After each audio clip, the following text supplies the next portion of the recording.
السلام علیکم ورحمۃ اللہ وبرکاتہ۔ الحمد للہ رب العالمین والعاقبۃ للمتقین والصلاۃ والسلام علی رسولہ الکریم۔ محترم حضرات، ہم منہیات اسلام کے نام پر آپ سے لگاتار بات کر رہے ہیں اور آج اس کا سیریل نمبر 61 ہے، یعنی جن چیزوں کو اسلام نے منع کیا ہے اور اس کی مذمت کی ہے ہم اس کے بارے میں بات کر رہے ہیں۔ آج انشاءاللہ ہم 2-3 باتیں بات کریں گے۔ سب سے پہلی چیز ہے جھوٹی گواہی دینا۔ اللہ کے رسول صلی اللہ علیہ وسلم نے فرمایا، بخاری شریف کی روایت ہے کہ اکبر الکبائر قول الزور او شہادت الزور۔ اللہ کے رسول صلی اللہ علیہ وسلم نے فرمایا کہ بڑے گناہوں میں سے بڑا گناہ، جو بڑے بڑے گناہ ہیں ان میں سے بڑا گناہ جھوٹ بولنا ہے، یا آپ نے فرمایا کہ جھوٹی گواہی دینا ہے۔ ایک مرتبہ نبی کریم صلی اللہ علیہ وسلم بیٹھے ہوئے تھے، آپ نے لوگوں سے کہا کہ تمہیں معلوم ہے کہ بڑے گناہ کیا ہیں؟ پھر آپ نے جو ہے وہ بتانا شروع کیا، شرک بڑا گناہ ہے، والدین کی نافرمانی بڑا گناہ ہے۔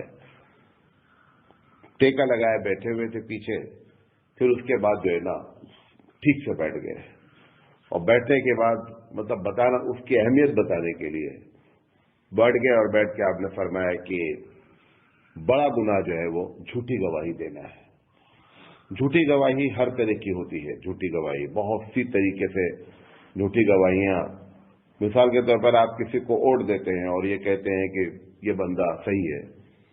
اگر آپ ووٹ دے رہے ہیں تو آپ کو ان تمام لوگوں میں آپ کی نگاہ میں وہ صحیح ہونا چاہیے۔ اگر آپ نے غلط آدمی کو ووٹ دیا، نہیں یہ ہمارے پارٹی کا آدمی ہے، نہیں یہ ہمارا جو ہے فلاں آدمی ہے، ہمارے علاقے کا ہے، بدماش چاہے جتنا ہے، آپ کی گواہی جھوٹی ریکارڈ کی گئی اللہ کے دربار میں کہ یہ بندہ جھوٹ بول رہا ہے اور یہ کہہ رہا ہے کہ یہ بندہ اچھا ہے۔ شریعت نام ہے آپ کے ہر پہلو کو گائیڈ کرنے کا۔ محمد صلی اللہ علیہ وسلم کی سب سے بڑی شانوں میں سے شان ہے کہ ہم کو ہر میدان میں آپ نے کیا کیا ہے، گائیڈ کیا ہے۔ اسی طریقے سے جو مقدمات لکھائے جاتے ہیں، FIR درج کرایا جاتا ہے، وہ وکیل خود بولتا ہے، پولیس انسپکٹر خود بولتا ہے کہ آپ یہ سب لکھائیے، حالانکہ آپ کو معلوم ہے کہ اس میں سے 50% واقعہ ہوا ہی نہیں ہے۔ چوری ہوئی ہے اگر 10,000 کی تو لکھایا جائے گا 50,000۔ وہ آیا تھا اگر لاٹھی لے کر کے تو لکھایا جائے گا کہ بندوق لے کر داخل ہوا۔ یہ جو کچھ بھی آپ لکھا رہے ہیں یہ سارا کا سارا جھوٹی گواہی ہے۔ یہ جتنے کیس آپ کے چل رہے ہیں مہیلا منڈل میں، عورتوں کا جو جہیز کا مسئلہ ہے، جہیز اتپیڑن کا، اس میں سے 90% جھوٹ ہے۔ اس نے لکھا دیا، صرف اسے یہ معلوم ہو گیا ہے کہ چونکہ یہ قانون ہمارے فیور میں ہے لہذا وہ اس کو لکھائے ہوئے ہیں۔ تو FIR درج کرانا ہے، کیا کہتے ہیں، الیکشن میں ووٹ دینا ہے، یہ سب جھوٹی گواہی۔ اور دوسری جھوٹی گواہی جیسی عام طور پر ہوتی رہتی ہے، وہ جھوٹی گواہی جس کو آپ جانتے رہتے ہیں، کبھی عام آدمی کے بارے میں، نہیں یہ چیز فلاں کی ہے، یہ چیز فلاں کی ہے، یا کسی جگہ پر آپ فیصلہ کرنے جاتے ہیں، کبھی کبھی دو شادیوں میں یا نکاحوں میں کچھ آپ جا کر کے جو ہے جھوٹی گواہی دیتے ہیں کہ صاحب میں کہتا ہوں یہ آدمی بہت اچھا ہے، اس نے ایسا نہیں کیا ہے۔ اگر آپ کو یقین ہے بھلے وہ غلط ہے لیکن آپ کو معلوم ہے کہ جو میں کہہ رہا ہوں صحیح ہے تو ٹھیک ہے۔ لیکن اگر جان بوجھ کر کے، اب تو جو ہے اس قسم کی جماعتیں، دو جماعت مسجد وار ادھر ادھر جاتی ہیں، پہلے سے وہ ایک پارٹی بن کے جاتی ہیں۔ ان کو طے ہے کہ ہم کو ان کی طرف سے بولنا ہے، ان کو طے ہے کہ ہم کو ان کی طرف سے بولنا ہے۔ دونوں آدمی پہلے سے ڈیسائیڈڈ ہیں اور دونوں نے جھوٹ بولنے کے لیے ہی میٹنگ کی ہے، یہ جھوٹ بولنے کے لیے ہی میٹنگ کی گئی ہے۔ تو جھوٹی گواہی دینے کا مطلب یہ ساری چیزیں، ایک جگہ ابو داؤد کی روایت ہے، اللہ کے رسول صلی اللہ علیہ وسلم نے فرمایا کہ عدلت شہادت الزور بالاشراق شرک بالاشراق، یعنی جھوٹی گواہی کو آپ نے گناہ قرار دیا جیسے کہ شرک کا گناہ ہے، اور شرک کا گناہ دنیا میں سب سے بدترین گناہ ہے۔ لہذا ہم کو اس بات کی کوشش کرنی چاہیے کہ اگر ہم کہیں جھوٹ گواہی دے رہے ہیں تو ہم کو اس بات پر یقین کامل ہونا چاہیے کہ جو بات ہم کہہ رہے ہیں وہ سچ کہہ رہے ہیں۔ اسی طریقے سے دوسری بات اللہ کے رسول صلی اللہ علیہ وسلم نے فرمایا ایاکم وسوء ذات البین فإنها الحالقہ، رواه الترمذی۔ ترمذی شریف کی روایت ہے کہ اللہ کے رسول صلی اللہ علیہ وسلم نے فرمایا کہ لوگوں، دو آدمی کے درمیان میں توڑ کرنے سے بچو، دو آدمی کو لڑا دو آپس میں، اللہ کے رسول فرمایا کہ یہ ہلاک کرنے والی چیز ہے۔ حالقہ کہتے ہیں، حلق کہتے ہیں شیو کرنے کو، کہ یہ تمہارے دین کو ختم کر دیتی ہے، ختم ایک دم ہلاک کر دیتی ہے، اسی لیے باربر کو ہلاک کہا جاتا ہے کیونکہ وہ شیونگ کرتا ہے۔ اللہ کے رسول صلی اللہ علیہ وسلم نے فرمایا کہ دو آدمی کے درمیان میں کسی طریقے سے اگر پلاننگ سے کیا گیا ہے تب تو بہت بڑا گناہ ہے۔ مثال کے طور پر ایک آدمی نے ایک بات آپ سے کہی، آپ کو معلوم ہے اگر یہ بات جا کر کے میں فلاں سے کہہ دوں گا تو لڑائی ہونی ہی ہونی ہے، آپ کی ذمہ داری ہے کہ بات کو وہیں دبا دیں، اسے جا کر کہنے کی ضرورت ہی نہیں ہے۔ لیکن یہ کہ باقاعدہ اس کی بات جا کر نقل کرنا ہے تاکہ ان دونوں کی، کبھی ایسا ہوتا ہے کہ دو آدمی کے درمیان میں بہت دوستی رہتی ہے تو وہ چاہتا ہے یہ دوستی کیا ہو جائے، بریک ہو جائے۔ اس دوستی کو توڑنے کے لیے کیا کرتا ہے کہ باقاعدہ جا کر کے اس کو یہ بات کہہ دیتا ہے، اور اس کے بعد کیا ہوتا ہے، لڑائی شروع ہو جاتی ہے۔ ابلیس ہر دن رپورٹنگ کرتا ہے، حدیث میں آتا ہے، ہر دن بلاتا ہے اپنے چیلوں کو کہ آج تم نے کیا کیا کام کیا، تو الگ الگ ایکٹیویٹیز بتاتے رہتے ہیں، کوئی بولتا مرڈر کرا دیا، کوئی بولتا فلاں کرا دیا۔ تو ایک گروپ کھڑا ہوتا ہے، کہتا ہے سر ہم نے جو ہے نا وہ توڑ کرا دیا، دو آدمی میں کیا کر دیا ہے، توڑ کرا دیا، اور وہ دو آدمی ایسے تھے، اس میں پھر کہتا ہے کہ میں نے میاں بیوی کے درمیان میں توڑ کرا دیا۔ تو عام آدمی میں توڑ کرانا خود بہت بڑا گناہ، اور چیز ہے کہ میاں بیوی کے درمیان میں وہ کہتا ہے کہ بس یہ تم نے کام کیا، بقیہ سارے کام تو بیکار ہے، کھٹ کر کام ہے۔ یعنی جو زنا ہو گیا وہ بھی اس کے نزدیک کوئی ویلیو نہیں رکھتا ہے، جو چوری ہو گئی اس کی بھی کوئی ویلیو نہیں ہے۔ ویلیو ہے کہ آپ نے دو دوستوں کو یا دو اچھے لوگوں کو یا عام آدمی کو آپ نے کیا کر دیا، الگ الگ کر دیا، یہ تم نے زبردست کام کیا ہے۔ اللہ کے رسول صلی اللہ علیہ وسلم فرماتے ہیں کہ یہ اپنے دین کو ہلاک کرنے، وہ دونوں تو لڑ گئے، وہ ایک الگ گناہ ہوا، لیکن تم بھی اپنا دین بچا نہیں پاؤ گے، تم کو بھی اپنا دین کیا ہونا ہے، برباد ہو ہی جانا ہے، تمہارا دین بھی برباد ہو جانا ہے۔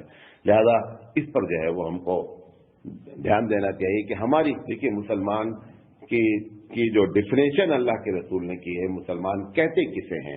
آپ نے فرمایا المسلم من سلم المسلمون من لسانہ و یدہ، کہ بھئی مسلمان تو وہ ہوتا ہے کہ جس کی زبان سے دوسرا آدمی محفوظ رہے، جس کے ہاتھ سے دوسرا آدمی محفوظ رہے۔ مطلب کیا ہے کہ نہ ظلم کرتا ہے اور نہ اپنے زبان سے اس کو کیا کرتا ہے، تکلیف پہنچاتا ہے۔ لیکن اگر مسلمان یہ دونوں کام کرنے لگا تو اللہ کے رسول کی نگاہ میں حقیقت میں کیا ہے کہ ٹھیک ہے اس کا نام عبداللہ عبد الرحمان ہو سکتا ہے، لیکن یہ حقیقت میں مسلمان نہیں ہے۔ حقیقی مسلمان کی تو جو کم سے کم تعریف کی گئی ہے، ڈیفینیشن کی گئی ہے، پریبھاشا کی گئی ہے، وہ یہ ہے کہ اس کے ہاتھ سے اور اس کے زبان سے دوسرے لوگ جو ہے وہ محفوظ رہیں۔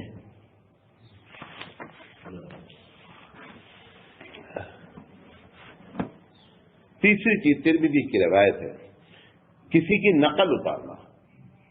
آپ دیکھتے ہیں کہ کبھی ہم جب بات کرتے ہیں تو کسی آدمی کے بارے میں جب بات کرتے ہیں تو اس کی نقل اتارتے ہیں۔ وہ ایسا آپ دیکھیں آج کل وہ مودی کا پرائم، حالانکہ دیکھو وہ کچھ بھی وہ آپ کا پرائم منسٹر ہے، اور وہ ایسا ویسا نہیں ہے کہ زبردستی پی ایم بن گیا، سلیکٹڈ پرائم منسٹر ہے۔ اب اس کی نقلیں لوگ محفلوں میں اتار رہے ہیں، اس کی نقلیں بھائیوں بہنوں کر کے الگ الگ انداز میں لوگ اتار رہے ہیں۔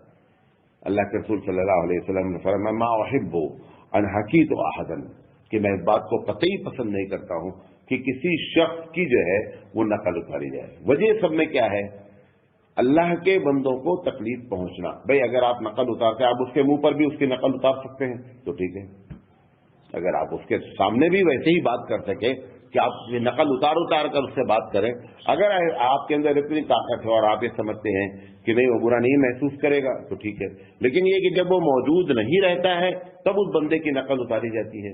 نقل کپڑے میں اتاری جاتی ہے، نقل بات میں اتاری جاتی ہے، سب چیز میں نقل اترتی ہیں۔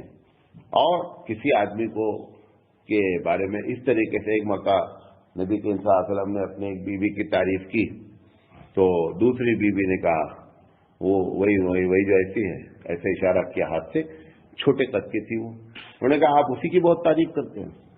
نام نہیں لیا انہوں نے، صرف ایسے کہا.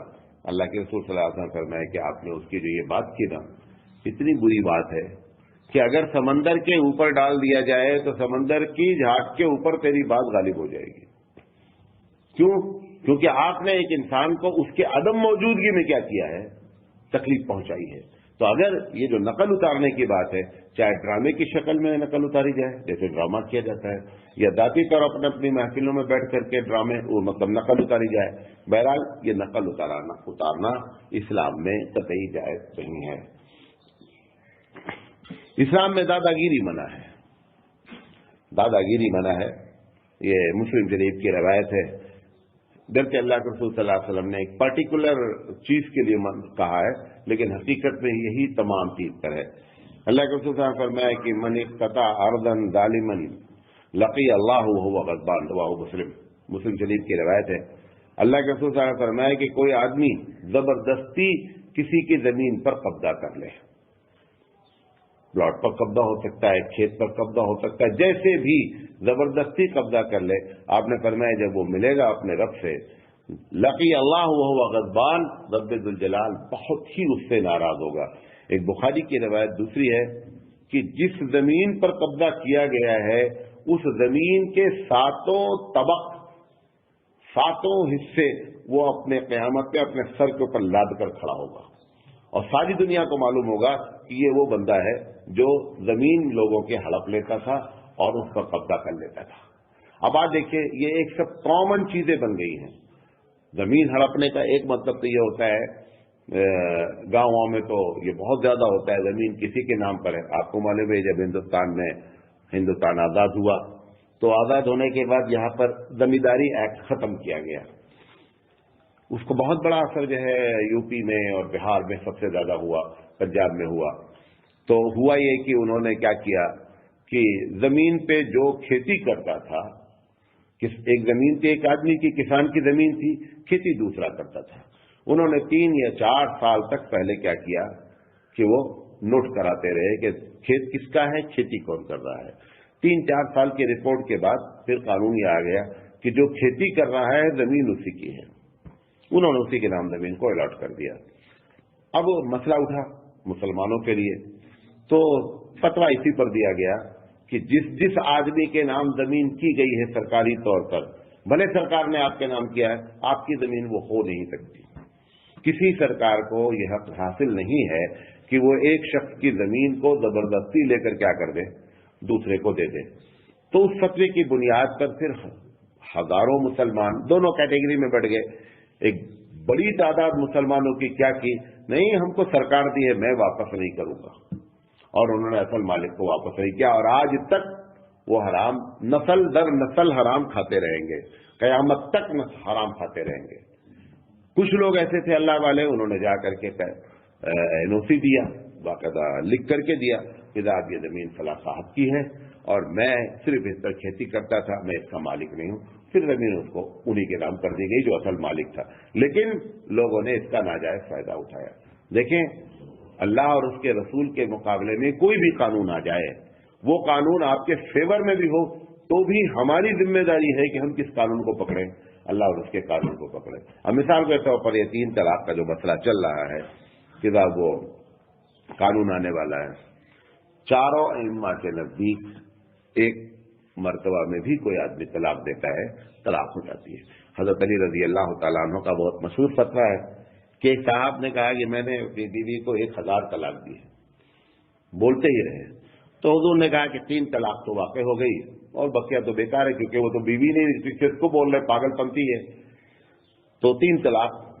اب وہ 3 طلاق اگر قانون آیا ہندوستان میں کہ نہیں صاحب آپ 3 طلاق دیں گے تو بھی نہیں مانی جائے گی، ان کے کہنے کے باوجود بھی طلاق کی حرمت ختم نہیں ہوگی. سپریم کورٹ ہے، سپریم کورٹ سے بڑا سپریم کورٹ بھی کہہ دے تو بھی کچھ نہیں ہونا ہے. بھائی آپ سے وہ کہہ دیں کہ فجر کی نماز آپ چاہیں تو پڑھیں چاہیں نہ پڑھیں، ان کے فیصلہ کر دینے سے آپ کی فجر کی نماز کی فرضیت ختم ہو جائے گی، کچھ بھی نہیں ہوگی. آپ فیصلہ کرتے رہے. تو بھلے ٹھیک ہے کہ جو لوگ اس کا ناجائز فائدہ اٹھانا چاہیں گے، مطلب مثال کے طور پر اگر عورت جا کر کمپلین کر دے گی تو ہو سکتا ہے شوہر کو سزا ہو جائے، یہ ہو سکتا ہے. اب جیسے پاکستان وغیرہ کے بارے میں لوگ مشہور کر رہے ہیں کہ پاکستان میں بھی اگر آپ 3 طلاق دے دیں تو جو ہے وہ طلاق نیکی مانی جاتی ہے. ٹوٹل جھوٹ ہے، ٹوٹل جھوٹ ہے. نیٹ پر بھی جھوٹ لکھا ہوا ہے. آپ کسی بھی وکیل سے، پاکستانی وکیل سے آپ بات کر لیجئے، صراحتاً ان کے یہاں ٹھیک ہے بہت غلط کام ہے لیکن 3 طلاق دینے کے بعد طلاق ہو جاتی ہے. پوری میڈیا سمیت جھوٹ بول رہی ہے. جیسا پاکستان نے بہت پہلے 3 طلاق کو کیا کر دیا ہے، کینسل کر دیا. ایک دم غلط بات ہے. تو اگر عدالت کر بھی دے تو بھی مسلمانوں کی سب سے بڑی عدالت اللہ کی عدالت ہے، اس کے رسول کی عدالت ہے، اس کے نیچے ساری عدالتیں ہیں. تو اگر آپ کے حق میں کوئی فیصلہ بھی ہو جائے تو اس سے ہماری صحت پر کوئی فرق نہیں پڑتا ہے. شاہبانو کیس میں یہی ہوا تھا. راجیو گاندھی کے زمانے میں شاہبانو کیس میں یہ ہوا کہ شاہبانو نے کیس کیا ان کے اپنے شوہر کے اوپر کہ ہم کو طلاق دی ہے ہمارے شوہر نے اور ہمارا خرچہ پانی چلنے کا کوئی انتظام نہیں ہے، لہذا میں عدالت سے اپیل کرتی ہوں. سپریم کورٹ پہ گیا تھا معاملہ کہ میں عدالت سے اپیل کرتی ہوں کہ جب تک میں دوسری شادی نہ کروں یا یہ کہ مجھے کوئی جاب نہ مل جائے تب تک پہلے شوہر پر لازم قرار دیا جائے کہ میرا خرچہ پانی برداشت کرے. سپریم کورٹ نے فیصلہ کر دیا. پھر اس کے بعد بہرحال مسلم پرسنل لا آیا اور راجیو گاندھی نے اس کے اگینسٹ بل پاس کیا. لیکن شاہبانو کو جب یہ بات معلوم ہوئی کہ یہ جو فیصلہ ہوا ہے یہ قرآن کے خلاف ہوا ہے تو اس نے کہا مجھے خرچہ نہیں چاہیے. لیکن جی میری بات جب تک اسے نہیں معلوم تھا، جب اس کو یہ بتایا لوگوں نے کہ تمہارا فیصلہ اللہ اور اس کے رسول کے خلاف ہے، حالانکہ سپریم کورٹ سے فیصلہ آ چکا تھا، انہوں نے کہا پھر مجھے جو ہے نا وہ پیسہ نہیں چاہیے. اور اس نے آ کر کے یہ کہا کہ نہیں صاحب مجھے یہ بات نہیں معلوم تھی کہ ہمارے اللہ اور اس کے رسول کے خلاف، اگر ہمارا اللہ اور اس کے رسول کے خلاف ہے تو یہ بھلے ہی فیصلہ ہے، میں اس فیصلے کو پر عمل کرنے کے لیے اور اس نے اپنے شوہر سے فیصلہ لے لیا. تو یہ کیا چیز ہے؟ اللہ اور اس کا رسول سب سے مقدم ہونا چاہیے. یہ زمین فیصلہ بھی ہو گئی تو بھی آپ کی نہیں ہے. جیسے ایک اور مثال آپ کو دیتا ہوں. ہندوستان میں ابھی بھی قانون ہے کہ اگر آپ نے کرایہ کا مکان لے رکھا ہے اور مکان مالک کے پاس اس گھر کے علاوہ مکان موجود ہے اور آپ سے کہتا ہے کہ آپ مکان خالی کر دیجئے، آپ نے ثابت کر دیا کہ جب مکان مالک کے پاس آلریڈی ایک مکان موجود ہے تو پھر کرایہ دار کو یہ پاور ہے چاہے تو گھر خالی کرے اور چاہے تو گھر خالی نہ کرے. ٹھیک ہے، آپ مقدمہ لڑیں گے، ہار جائیں گے. کیوں؟ وہ ثابت کر دے گا کہ صاحب ان کے پاس دوسرا مکان موجود ہے. شرعی لحاظ سے کیا ہے کہ مکان مالک اگر کہتا ہے کرایہ دار سے کہ میرا مکان خالی کر دو تو لازم ہے کہ آپ مکان خالی کر دیں. زیادہ سے آپ ایک وقت لے لیں بھائی، 2 مہینہ 3 مہینہ وقت لے لیں. اور اگر اس کے باوجود مکان نہیں خالی کیا گیا، جتنے لوگ اس زمین پر نماز پڑھتے ہیں کسی کی نماز قبول نہیں ہوتی اس گھر میں. سب اس پر فتویٰ ہے باقاعدہ. کیوں؟ مقبوضہ زمین پر نماز ادا نہیں ہوتی. قبضہ کر لیا آپ نے ناجائز، کوئی بہت اچھی جگہ پر مسجد آپ بنا دیں اور زمین قبضے والی ہو، آپ کتنی بھی اچھی مسجد بنا دیں مسجد ہے ہی نہیں، مسجد کے حکومت میں نہیں آئی ہے، اعتکاف تک اس میں آپ نہیں کر سکتے ہیں، اس پہ کسی کی نماز ہوتی ہی نہیں ہے. یہ تو اسلام ہے. اس عمر بن عبد العزیز رحمۃ اللہ علیہ کے زمانے میں ایک مسجد کو ایکسٹینشن کیا گیا اور چرچ کی زمین کو شامل کر لیا گیا زبردستی. ان لوگوں نے سے مانگا، چرچ والوں نے انکار کر دیا. اس کے بعد ان لوگوں نے زبردستی چرچ کی زمین پر قبضہ کر لیا. جب عمر بن عبد العزیز رحمۃ اللہ علیہ بیٹھے تو انہوں نے پہلے دن یہ اعلان کیا کہ جن پر ظلم ہوا ہے وہ فائلیں پہلے آؤں. تو یہ فائل بھی آ گئی. یہ فائل آئی تو انہوں نے تحقیق کی، معلوم ہوا کہ صاحب مسجد والوں نے زبردستی کی ہے اور کرنے کے بعد کیا کر دیا ہے، چرچ کی زمین کو مسجد میں ملا لیا.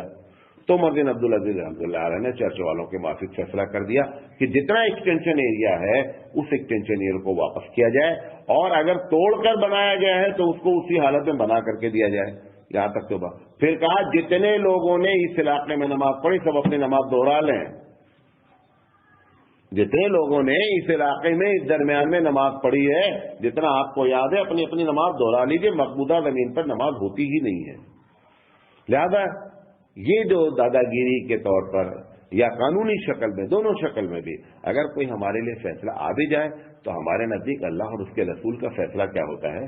سب سے اوپر ہوتا ہے، اس کے بعد سارے فیصلے ہوتے ہیں۔ تو یہ جو زمین کی بات اللہ کے رسول فرمایا کہ جس نے زمین ہڑپ لیا اس کی یہ مذمت فرمائی۔ اب ہڑپنے کی تینوں شکل ہوتی ہے۔ ایک شکل یہ ہوتی ہے کہ ڈائریکٹ آپ جا کر کے زمین ہی قبضہ کر لیں، بھلے اس کے نام ہی رہے، فائدہ اٹھاتے رہیں، کھیتی کرتے رہیں، ہوگا جب ہوگا دیکھا جائے گا۔ کتنے لوگ ایسے ہیں، کتنے لوگ ایسے ہیں، حیرت ہوگی بھارت میں کہ وقف کی زمین پر قبضہ کیے بیٹھے ہوئے ہیں اور موج سے رہ رہے ہیں، حالانکہ وقف للہ زمین ہے، سرکار کی بھی نہیں ہے، وقف للہ زمین ہے اور اس پر قبضہ کیے بیٹھے۔ اور اگر کرایہ بھی دے رہے ہیں تو معلوم آپ کو، جس جگہ کا کرایہ